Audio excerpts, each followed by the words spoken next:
I prepared a wonderful introduction for Chrysti. Got up this morning and couldn't find it. So this is from memory, Chrysti. This young lady was raised in Poplar. Yeah, midway between what, about Williston and where in Montana? Up there edging out of the state like some of my cousins in Scobie. Anyway, that was her birthplace. She found herself in Bozeman and attending the University of Montana and pursuing an undergraduate degree. And during that time, if my memory serves, Chrysti may feel free to slap me over the miles if I misstate this, but she started actually a version of what would become Chrysti the Wordsmith as a student project. And well, 30 years later, here we are. During my working years, I had the delight of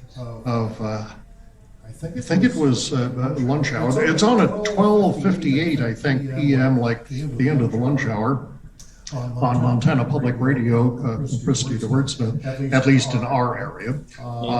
And I used to delight at hearing them each day as I nibbled my sandwich from home or whatever, and I just really got hooked. I am not a verbivore as Chrysti is. She'll explain that.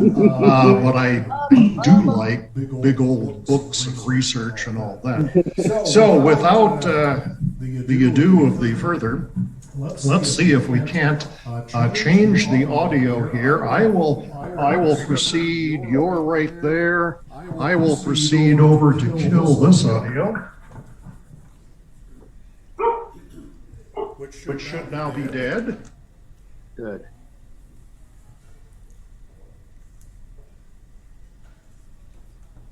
Okay, Sandy, can you speak? Yes.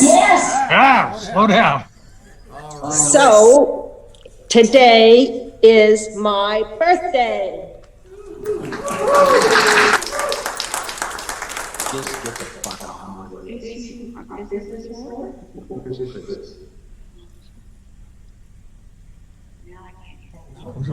I have no idea. It's time to kick it to Chrysti, and can we make speaker view on? Yeah, and can you mute that? This is, I believe, It's not muted. gone. We should be fine on my end.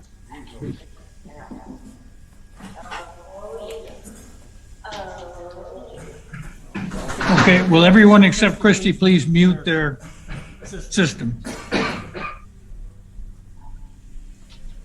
Chrysti? Yes. Good, we can hear you. Everyone can hear me? Thumbs up? Everyone can hear you. Okay, good. Happy birthday, Sandy. And good morning, everyone. Greetings from Belgrade, Montana, which is my current home. I am from Poplar, Montana, which is, you can't get there from here or anywhere else.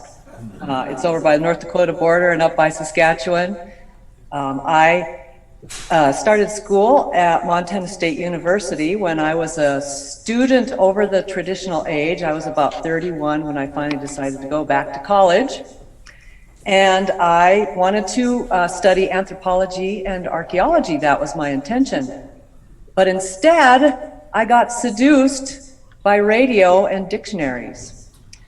For those of you who are, and I'll get to that in just a moment, but for those of you who are listeners to Montana Public Radio, you possibly have heard my 2-minute radio series called Chrysti the Wordsmith. I know that it comes on at the inhuman hour of 5:30 a.m.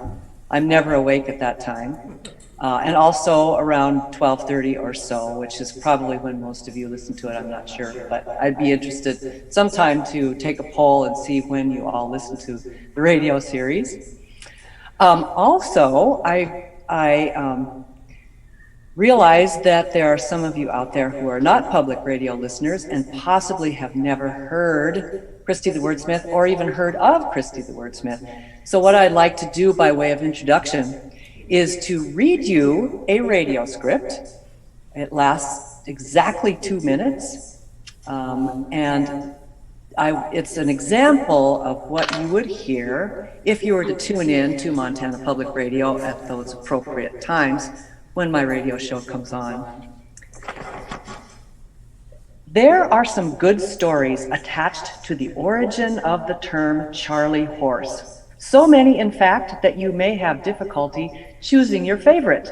Greetings and welcome to Chrysti the Wordsmith. Charlie horse is an American colloquialism for a painful muscle spasm. In the early 20th century, the term was almost always attached to athletes who suffered stiffness and muscle cramps during a game. This takes us to the baseball stadium, where, according to a couple of stories, the phrase was born. The first account says that the term arose in Boston in the late 1800s. Ball player Charlie Radbourn, nicknamed Old Hoss, was rounding third base during a game when he was suddenly seized by a leg cramp.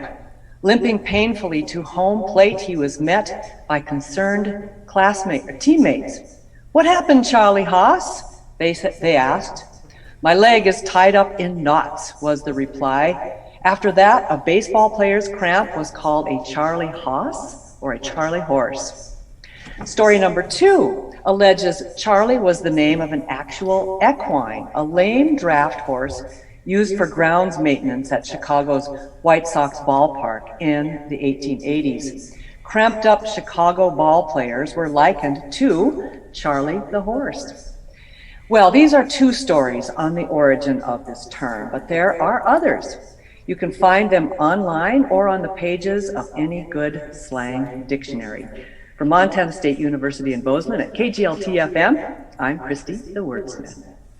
So those are the kinds of stories that you will hear, thank you, on Chrysti the Wordsmith. And I love reading dictionaries. I have a collection of, I have not counted them, but I'm guessing 300 dictionaries of different types. And I love to read them, and I love to mine stories like this out of the pages of dictionaries. So how this all began was while I was studying archaeology and anthropology in the early 1990s, I became really interested in linguistics because that's part of an anthropological education. Linguistics just grabbed my heart and my mind.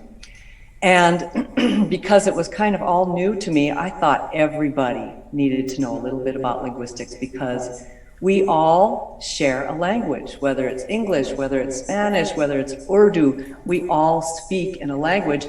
And linguistics kind of address the topic of why there are so many languages around the world, how we use our vocal apparatus to speak, how unique we are in the animal kingdom to use language. And this was so fascinating to me that I wanted to find a bully pulpit to impart some of this interesting information to people at large. And so, as a student project, I went to KGLT, which is Montana State University's campus radio facility, and fortunately for me, it's a teaching facility. People who are involved at KGLT learn how to use the medium of radio to play music and to impart information. And so I gathered all my courage, went to the general manager of KGLT one fine morning in 1990 in the spring, and asked him if I could start a radio series about linguistics and dictionaries and topics of that kind of concern. Where words came from, how we use language. And his first reaction to me was this. It was a long stare while he considered my plea. And then finally, to my delight, he said, "Sure, why not?" And so it was that easy. I had never had any radio experience before. So he was taking a chance on me, and he did. And about 2 weeks after his acceptance of my proposal, I was in the radio studio for the first time and recording what was to become thousands of Chrysti the Wordsmith radio scripts. That was 31 years ago, and I'm still at it. So as you can see, I did not become an archaeologist. I did not become a linguist. Did not become an anthropologist. I became a word lover and a dictionary collector and a dictionary reader. And a writer as well. I decided to call my series Chrysti the Wordsmith after my name, Chrysti Smith, which I thought was so fiendishly clever. And I picked out a theme song played by local guitarist Stuart Weber. He lives here in Belgrade as well. He's a friend of mine, and so the music that you hear is Stuart Weber's music. Gradually, the series started in 1990. It was heard only in Bozeman at KGLT for about a year, and then I was fortunate enough to have the series aired on Yellowstone Public Radio in Billings, and then sometime later on Montana Public Radio, and also in Salt Lake City and around the world, actually, with Armed Forces Radio and Television Network. So it has a global syndication, but a very limited United States syndication. But I couldn't be happier. I get to share my love of words with all Montana citizens, just about. I don't know if Poplar, Montana can hear my radio series because they don't get public radio, but the rest of Montana can. So one of my favorite things to do, as I mentioned, is read dictionaries. And when I first started the radio series, I had a lot of paper dictionaries that I was able to consult. I spent endless hours and days in the MSU library chasing down information in paper dictionaries. The MSU library has a copy of the Oxford English Dictionary, 20 volumes of dictionaries this thick, and so they were my companions for many, many years. As soon as digital information became available, that really changed my life. I was able to stay at home. I now have a digital subscription to the Oxford English Dictionary, which makes life incredibly easier, much more easy than it used to be. And all along, I kept collecting dictionaries. And so it's really my delight to show off my dictionaries. I love to pack dictionaries around, paper dictionaries, because I'm still fond of them. And I just like to demonstrate how many dictionaries there are out there, how many different topics are addressed in alphabetical order in dictionaries. So I'm going to show you, right beside me is my bookshelf full of some of my dictionaries. Well, it's a cheap, My good friends. cheap bookcase. Chrysti, you deserve better than that. Thank you. Oh, and by the way, anytime you have any such commentary or questions about anything that I'm talking about, please just jump right in. I don't mind at all. By way of introducing some of my dictionaries, I would like to, let's see. Oh, I'd like to read another short radio episode, and then I'd like to show you the dictionary from which I got this information. Here we go. What's the difference between jam and jelly? When did Siam become Thailand? Is it a basement or a cellar? A parody or a farce? The average or the mean? Word lovers who appreciate the fine distinctions between these pairs of near synonyms will find good reading in When is a Pig a Hog? A Guide to Confoundingly Related English Words. Author Bernice Randall certainly devoted countless hours in researching this book that addresses closely connected English words taken from the vocabularies of nature, science, medicine, the arts, and society. For example, the word of artistic performance, in the world of artistic performance, we often encounter the nearly synonymous debut and premiere. Bernice Randall points out that when an actor or singer takes the stage for the first time, that's a debut. A premiere, on the other hand, is a first performance, showing, or broadcast of a play, movie, concert, or the like. In everyday speech and writing, the author says, temperature and fever are freely interchanged. In strict usage, however, there is a difference. Temperature is simply the degree of hotness or coldness of anything. Fever is abnormally high body temperature. The book, When is a Pig a Hog, contains hundreds of such eminently readable explanations for confusing word pairs. Tune in next time for more. You can find the title and publisher of this book at my website, wordsmithradio.org. So I really love to talk about my different dictionaries from time to time. Here is that very same dictionary. Look it up. Go on, Chief. When is a pig a hog?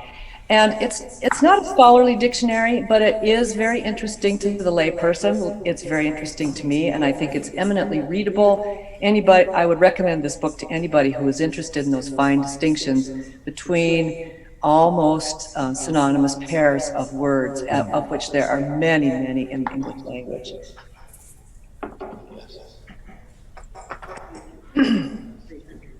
The American English language and the English language in general is full of cliches and idioms, as we all know. And we all, to some degree, achieve proficiency in using English idioms. I would hate to learn English as a second language and try to memorize all the idioms that we need to use to express ourselves. But fortunately, there are some helpful guides. Dictionaries of cliches, which are some of my favorites, which contain explanations and etymologies of the thousands and thousands of cliches that we use every day. Here's one of my faves. I bought this, probably when I started doing the Chrysti the Wordsmith radio series. It's called The Dictionary of Cliches, over 2,000 popular and amusing cliches, their meanings and origins. I've consulted this book many, many times for information on all the cliches we use. For example, rule of thumb, talk turkey, cool as a cucumber, dead as a doornail, snug as a bug in a rug, and all of those different types of cliches. Here's another one that's a little more scholarly. It's called the American Heritage Dictionary of Idioms. This one also contains thousands of etymologies for cliches. And I found in my presentations over the years, people are really curious about the origins of these expressions that have been passed down to us from our grandparents, our parents, and finally to us, and then we in turn impart them to our children. They're of deep, deep interest to American English speakers. And I can see why. For another reason is that a lot of them have really colorful stories behind them. So when it comes time for questions, perhaps some of you have questions about your favorite idioms that maybe I can help you out with. Can't guarantee, but often I can. Another one of my favorite dictionaries, changing topic a little bit, is called A Dictionary of Surnames. It's published by the Oxford University Press, and it's a very scholarly peek into European surnames, what they mean, where they come from, how old they are. So if you have a European last name, like I do, Smith, you're likely to find in this dictionary explanations of what your name actually means, famous people who maybe have had that name in the past, whether your surname is an occupational surname or a nickname. My name Smith is an occupational surname because in past centuries there were thousands and thousands of metal workers in Europe, and a lot of them were named Smith, or something that sounds like Smith, Smada, Schmidt in German, etc. And so this dictionary, a dictionary of surnames, will go into all that. I love this dictionary. It's once you open it, you cannot put it down. It's like trying to eat one potato chip. Can't do it. Here's a dictionary that I came across again yesterday. I kind of forgot that I had it, but this is a wonderful one, really fun to look at. It's called the Lexicon of Comicana. So it talks about the lexicon and the language of people who produce comic strips. So you see all of these attributes that comic strip characters have. You see little lines coming out of their heads, little sweat marks. You see like blurs coming out of people who are running, coming from the feet of people who are running really fast, and all of those attributes have names, believe it or not. And here is, let's see. Yes, here's a good page. So there's the word Lucaflect, L-U-C-A-F-L-E-C-T, and it refers to those like outlines of window panes you see on something that's rounded or wet or shiny. Lucaflect, I don't know if you can see, I'd love to show this to you. Here are some examples. I don't know if you can see that, but there's somebody's round, shiny nose has a Lucaflect on it, an outline of a window pane, or a bubble of some kind oftentimes is shown with a Lucaflect. And then there's another word, blurgits, B-L-U-R-G-I, or blurgits, B-L-U-R-G-I-T-S, which is the what you call the vision of something moving really fast, like legs moving fast like this, is called a blurgit. So this is a really fun dictionary that I also love.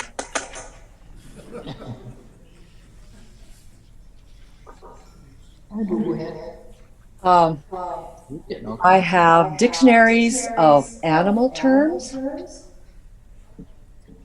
that we derive from our perception of animals or how animals are related to us in the world. It's called Speaking of Animals, a Dictionary of Animal Metaphors. And I love this one too because I love animals and I love to see how we as human beings perceive animals and how we use them in the fore, how we speak of them, how they provide us with windows to our own lives. I have a dictionary of sports talk, a dictionary of sports metaphors for all you sports lovers. Somebody gave me this one. It's called a surfinary. It's a dictionary of surfer terms. Not that I've ever surfed, and I never will, but it's really interesting to know that, that part of that subgroup of American English speakers have come up with this whole different and new vocabulary.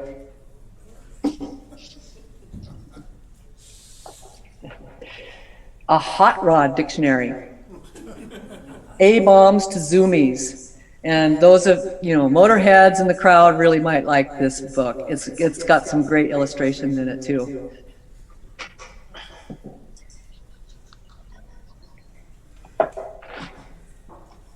These are two books that I was privileged to publish in 2005 and 2016. And they're out of print now, but I'm very proud of having published them. The first one is called Verbivore's Feast,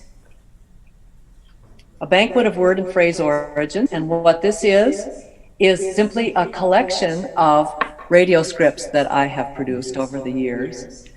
And I've done so many of them that I was able to do a part 2. Verbivore's Feast, second course, right here. So like I said, they're sadly out of print, but you can buy them outrageously cheaply on Amazon, $3 or $4, or you might go, I think Missoula has 1 or 2 used stores. Go and check it out, see if you can find one there for a very affordable price. And so, with that, I have one more script to read you. And then I'll open it up for questions, and we'll talk about idioms, words, phrases, anything you are interested in about words, or anything that I didn't discuss about how I do what I do. When we say we get a bit of news straight from the horse's mouth, we mean that we consider the source of information authoritative and reliable. This expression tempts us to find a story involving, say, a mythical talking equine whose every word is believable. But don't seek one because it doesn't exist. Instead, look for a bit of old-fashioned horse trading wisdom to support this American idiom, first attested in the 1920s. Idioms often make oblique references to customs, observations, and even technologies that are antiquated or obscure. For example, not everyone knows that a horse's age and health can be ascertained by looking at its teeth. The longer the tooth, the older the horse. This is implied in the expression straight from the horse's mouth. Horse traders might lie about the age of the animal they sell you, but the horse's mouth will reveal the truth. And the reason I bring this lovely little etymological tidbit up is that American English is full of horse idioms, and we all know them, we all know how to use them, though many of us no longer keep horses, have ever ridden a horse. Don't look a gift horse in the mouth. High horse. Don't change horses in midstream. You can lead a horse to water, but you can't make him drink. That's a horse of a different color. And then the one that I read to you earlier, to get a Charlie horse. So that is just one small example of how one animal in our lives can play a huge part in our lexicon. And there are others too, dogs and cats do as well. So I'm going to open it up for questions now. I understand that you folks always have lots of questions, and I love them. So go right ahead. Okay, can you hear me, by the way? Yeah, you're that guy. No. Oh, Turn on the speaker there. huh? Up. Turn on the microphone on the computer.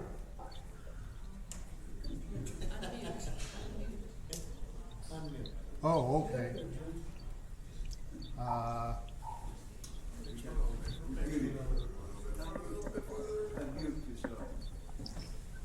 Andy always has questions. She's very smart. I don't know what she did. I really don't. A lot of them were. Hello there. Hello there. Can you hear us now? I can hear you. Oh, you can? Okay. All right. Good. I just wanted to be sure we were connected properly. Anyone who has questions in our wonderful breakfast group here will need to come up here and face the light. I'll get us started, one that you've done, I know, but I've long since forgotten what it was. It's raining cats and dogs. Yeah, raining cats and dogs is one of those puzzling, British English and American English idioms. And it makes absolutely no sense when you think. No one has ever seen such critters falling down from the sky during a deluge. However, Waste could be useless. what's that? Tim Sullivan, you're not muted, so please mute. So there are a couple of possible explanations for the expression raining cats and dogs. One is, and I kind of like, when I go to talk to school kids, I kind of like to bring this one up because it's a little gnarly, a little morbid, but in the larger cities of Europe in past centuries, cities were overrun with cats and dogs, for obvious reasons. They kept breeding and breeding. People kept cats to rid their homes of mice, and dogs for the same reason, but of course they had litters and litters and litters. So that meant that the cities were often full of these animals, with many of whom did not live. They died on the streets from disease and starvation, so their corpses would pile up. When a deluge came by and flooded the streets with water, oftentimes the corpses would pile up and all rush downstream, leading some etymologists to believe that it looked as if the cat and dog carcasses had literally fallen out of the sky. That's one explanation. Another is that cats and dogs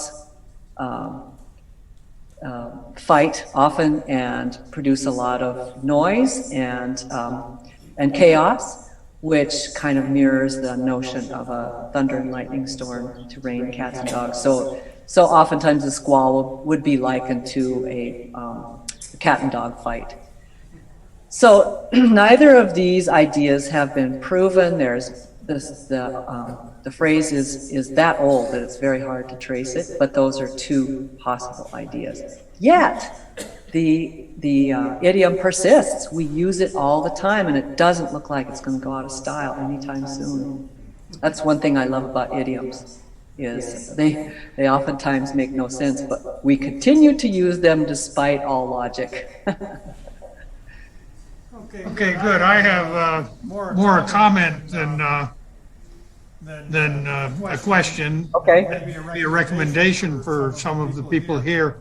A movie called The Professor and the Madman, Yes? which goes back to your Oxford English Dictionary and the poor Scotsman and the poor mad American who collaborated to write the first volume of that dictionary. Right. So that's a recommendation. I really recommend the book, The Professor and the Madman. Interrupt everything else to go out and buy it today. Hopefully you can buy it from your local bookstore. But if not, you can order it on Amazon. Oh, you could probably check it out at the library too. But it is a very interesting read on a number of reasons. Simon Winchester is the author. He is an excellent writer, British. He's an excellent researcher. He made a bloody interesting story about the making of the Oxford English Dictionary and a couple of the characters who were involved. And I don't often run across words that I have never seen before, but in Simon Winchester's book, The Professor and the Madman, they occur on almost every other page. And I remember writing a list of obscure words that he used that I'd never seen before and was forced to look up. So it's really a challenge. It's a challenging read, but it's also a fascinating read. And I have it on this bookshelf right here. I can't locate it right now, but if I could, I'd pull it out and show it to you and kiss it because I love it. Yes, The Professor and the Madman. Read the book first, then watch the movie. Question for you, Chrysti. Yes. We were fascination with words. How do you see them? When you are dealing with a word, do you envision the printed letters together in the word, or do you envision the object it represents? When you think about a word, do you see a visualization of it or the written part of it? And to expand that a little bit further, when you encounter something new, does it become a word in letters, or does it become an object or something you can envision? What do you think about, do you dream in words or do you dream in pictures? I dream in pictures. I don't dream in words, but when I think about a word, I see it printed. I don't often see the object. And when I go to look up a word, if I look it up in a paper dictionary, which I often will do, I also pay attention to the conjoining words, the words on top of it and the words below it. And that kind of helps me place the word in the English language, especially if it's a Latin word, because Latin terms often are have relatives that are on the same page. So it's very important to me to see the word spelled out, see how it is spelled, its proper spelling. I very often don't think about its, tomahawk, for example. I don't think of an actual item. I think of the word and what it looks like and what it sounds like and where it might have come from. I love to guess which language a word might have sprung from. And I would guess that tomahawk is probably a Narragansett word, an Eastern Native American term. So that's my favorite thing to do. Let's play a little guessing game with every word. Thank you for the question. That was good. Yeah, Sandy, you had your hand up? Oh yeah, Sandy. So I have two questions. One is, do you speak other languages? I don't speak other languages proficiently. I've studied German for several years and have taken Greek classes and Latin classes and Spanish classes. I really regret that I'm monolingual. I wish that I had been born in a circumstance where I spoke two languages, bilingual or even trilingual, but there you go. You take what you get in life. But I do, I love to hear the sound of other languages. I love to read scripts in other languages to see if I can guess what's going on. So that's the best I can do at this moment. What's your other? The other one is, I also love dictionaries, but with the advent of the computer, I often take the lazy way out and just push a button. Do you find you're doing that yourself? I do that, but I also make sure that I find reliable digital resources, and I have a couple of them that I use all the time. The online etymology dictionary is one of my favorites, and it's free, it's easy to get to. The online etymology dictionary is great, really good information, very concise, and I think it's accurate. And then, of course, like I said earlier, I have a subscription to the online Oxford English Dictionary, and that's a pricey little item that most people don't really want to spend money on. But it's really the sharpest tool in my toolbox. When I don't look up words on digital resources, I stick to my good old college dictionaries, American Heritage, and I have a couple of other college dictionaries in other parts of the house. So those are my go-to paper sources. So I try not to get too lazy. I try to look up words in a paper dictionary maybe half the time because I love to, and I've gotten into the habit. That's how I started, and I don't really want to drop that habit. So I love them all. I mean, I do love the digital resources. They're extremely handy, but there's a lot of misinformation out there too. There are a lot of bad sources. Yes, Cindy. So do you think you could win the spelling bee now? I'm a pretty good speller, but I don't think so. I don't have the nerve. I don't have the nerve for it. I have been the pronouncer on many spelling bees in Gallatin County, here where I live. And I have to say, I admire those young people so much for their courage to stand up there in front of parents and family and community and spell and then get it wrong. I don't know if I could do that. My ego would be too bruised, but I am a good speller. I have another specific question. Other than having observed very small children accomplish this feat, literally, what does it mean to stick one's foot in one's mouth? Good one. And I'm going to consult my American Heritage Dictionary of Idioms, this one. So Talk amongst yourselves for a moment while I locate foot in the mouth, or stick one's foot in the mouth.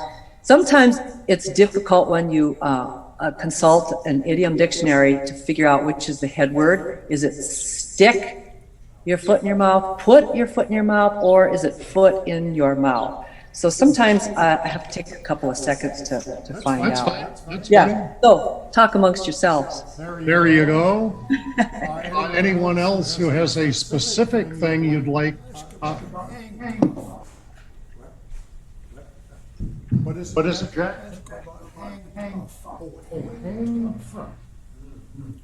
Well, okay. I'll do that. If I remember. But you're there to remind me.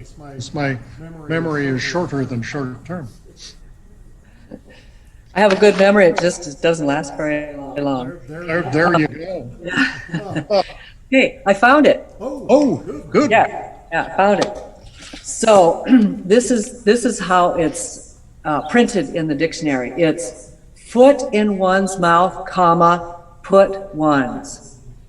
It says, to say something foolish, embarrassing, or tactless. For example, Jane put her foot in her mouth when she called him by her first husband's name.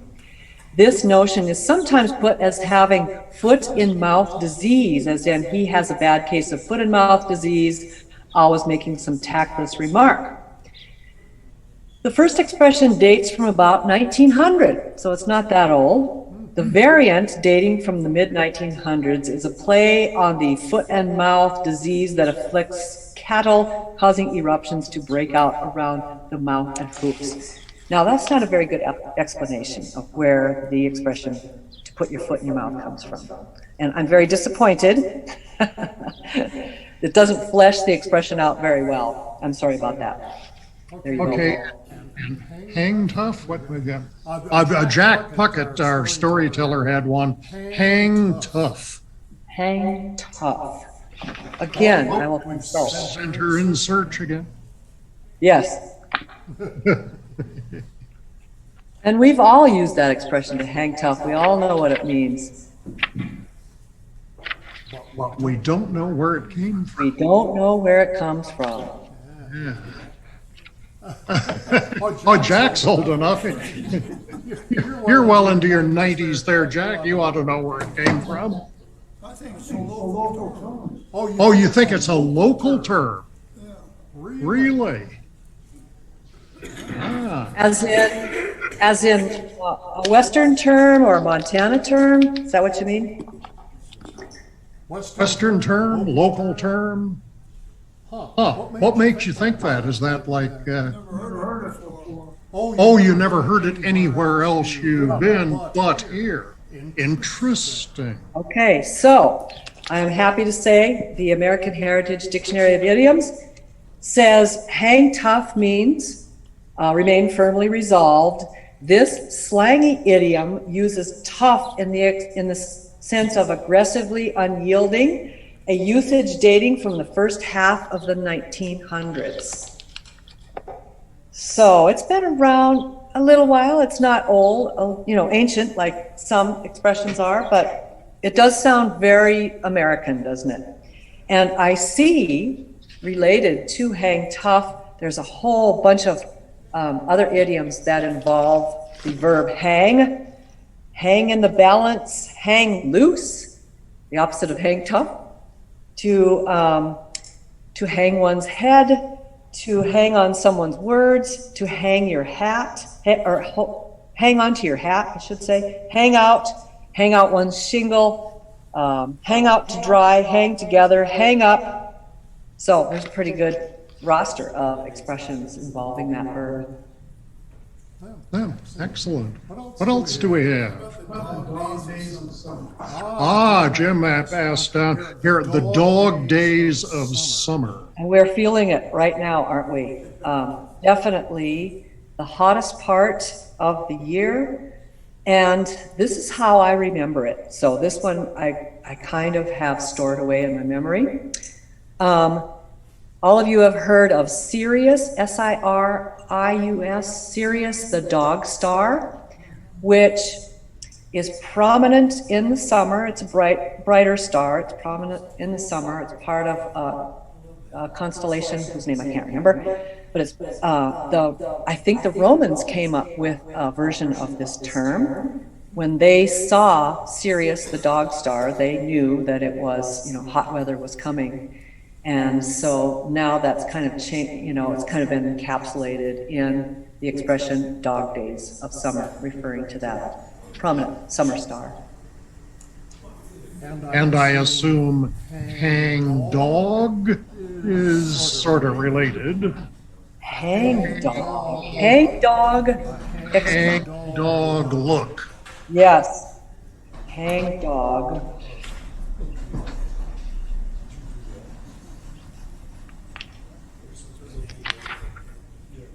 Is there any truth that the word or the SHIT came from intrinsic?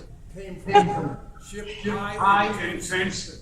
In transit. Yes. Did you hear that one? I heard that.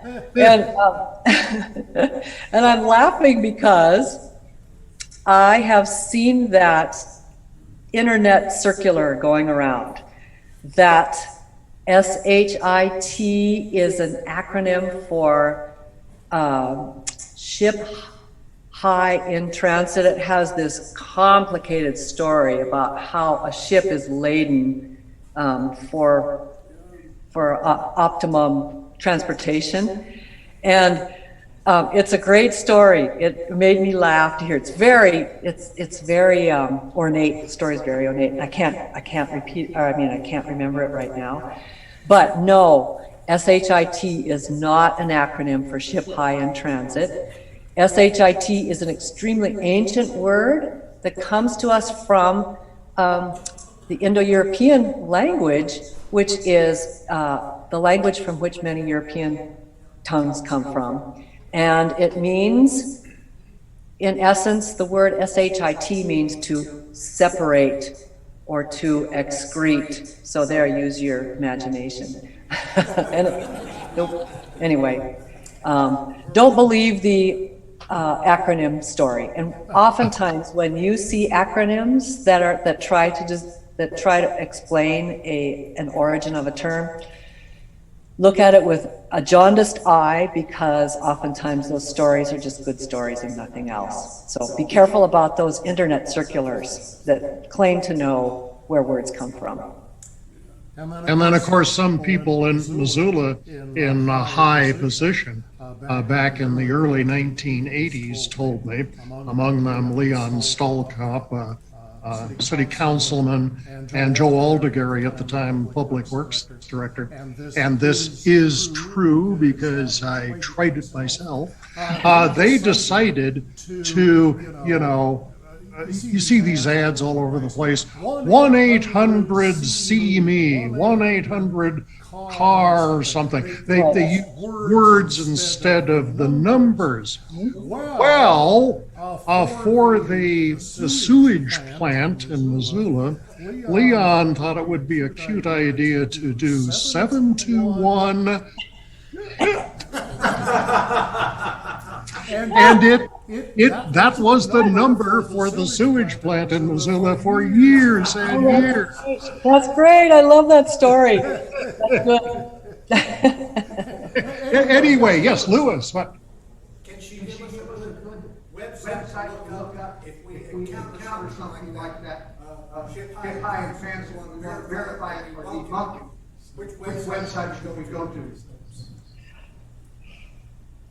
I don't know if there is a website that debunks those stories, but the best thing to do is, for example, the word that we just discussed, look it up in a reliable dictionary and see if the dictionary corroborates that, acronym story. So I don't know of any websites that right now that debunk that. I have a book that does, though. Oh, here it is. It's called Word Myths, Debunking Linguistic Urban Legends. And here's what it looks like. You can find this book. It was published several years ago, so I don't know if it's still in print, but it really does have some interesting information about terms that have been circulating on the internet that have fabulous stories attached to them. So this person, David Wilton is the author, has made it one of his life's goals to debunk those fakey funny stories. So that's the best I can tell you. But be sure to look up words. I mean, when somebody passes on those things to you, go, I don't know about that one. I think I'll consult my Webster's. Look up the word. That's the best way to stop disinformation. I guess as we're running near the end of time here, the end of time. The end of times. Oh my God. Well, shouldn't have used that phrase. Let's see. Words matter. There you go. Words matter. Give us a little thumbnail of your work week. How many scripts do you produce per week, per month, per whatever?